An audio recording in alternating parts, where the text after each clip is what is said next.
Steinbíturinn botnfiskur sem virðist lifa fremur kyrrlátu lífi. Það eins og hann horfi í forundran á þennan þorsk sem fastur í línu sjómannsins. Óttalegur ófriður þetta.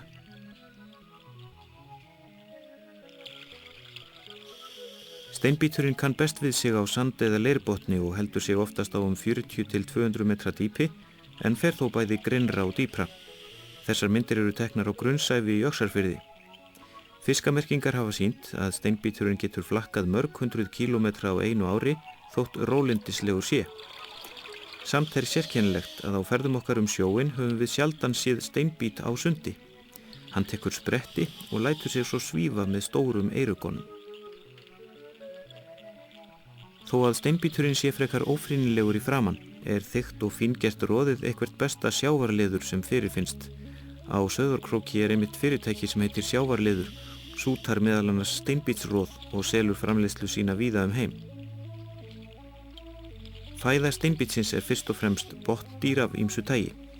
Hann étur talsvert af fiski, til dæmis loðnu, en hrifnastur hann af skeldýrum eins og öðuskel, kúfskel, sniglum, slöngustjörnum og ígulkerum. Hér hann einmitt með ígulker í kjaftinum. Þessi félagi okkar virðist reyndar hálf tannlaus. Það á sér þá skýringu að hrygningatíman missir steinbíturinn tennurnar og nýjar vaxa í staðinn. Steinbíturinn hefur annars mjög sterkar tennur og kjálka. 4 stórar og svolítið bognar vígtennur í hvorum skolti fremst í kjafti hans. Aftar jaxlar, þannig að steinbíturinn getur bæði bitið og tuggið.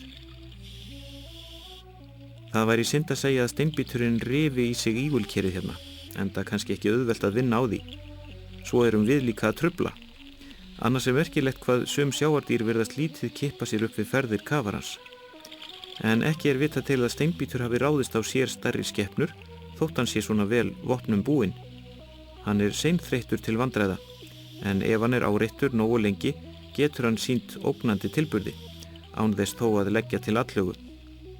Á því þó sú undantekning sem flestir sjómenn kannast reyndar við, að þegar steinbíturinn hefur verið veiddur og losa þarf hann af króknum eða gera að honum, vindur hann allur upp á sig og reynir eftir fremsta megni að bíta hvalara sinn. Ef það tekst, getur hann bitið mjög illa. Lái honum hver sem vill. Steinbíturinn kúrir gjarnan milli steina á hafsbotninum og grefur sig stundum svolítið ofan í sandinn. Hér sjáum við vel hvernig hann syndir og notar eyrugganna til að stýra sér og svífa áfram í sjónum.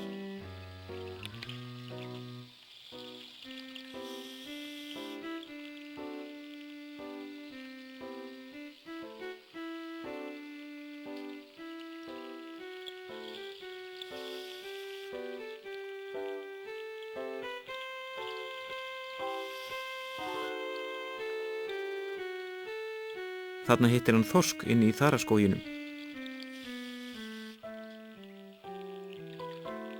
Hængur steinbítsins sprautar sæði sínu inn í hrygnuna sem síðan festir þau í einum kekki á botnin á hátt í 200 metra dýpi, svo að ekki von til þess að við sjáum hrognin hér á grunnslóðinni.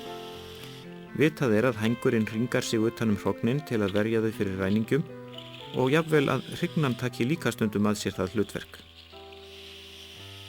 Þessi steinbítur betur tenntur en sá sem við hittum áðan, en hann á sér einskis ills von hér í þaraskóginum. Hann veit ekki að hér á rauðmagatittur óðal sitt, og rauðmaginn sem tannlaus fiskur og miklu minni hefur það sem steinbíturinn hefur ekki, árásaræðli.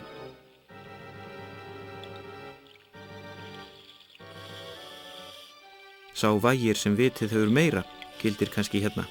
Í það minnsta steinbítur með þróaðri fiskum og ein fárra fisktegunda sem hafa heila hauskúpu. Það þarf þó reyndar ekki að vera vísbending gáfur, því hauskúpan þarf að vera svo sterk að steinbíturinn geti brutt harða fæðu sína.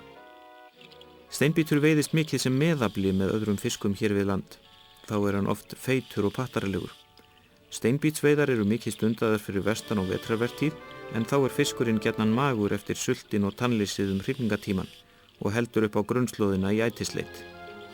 Steinbítur að margra mati einn besti matfiskurinn sem veiðist hér við land.